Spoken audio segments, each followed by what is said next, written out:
最初嵐がここまで有名になると俺思わんかった。スマップ一強やったけど、俺はこれの時は確かにめちゃめちゃスマップで、嵐がなんかじわじわ来始めてさ、カトゥーンが来るよみたいなのがあって、カトゥーンが来れなくて嵐行きましたね。カトゥーンはマジもったいなかったと思う。俺カトゥーンは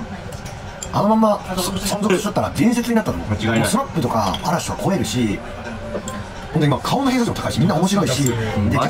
唯一なんかこう俺ジャニーズあんまりこう微妙いって言ってたらめっちゃ言い方悪いけど、偉そうだけど音質育ち感悪い。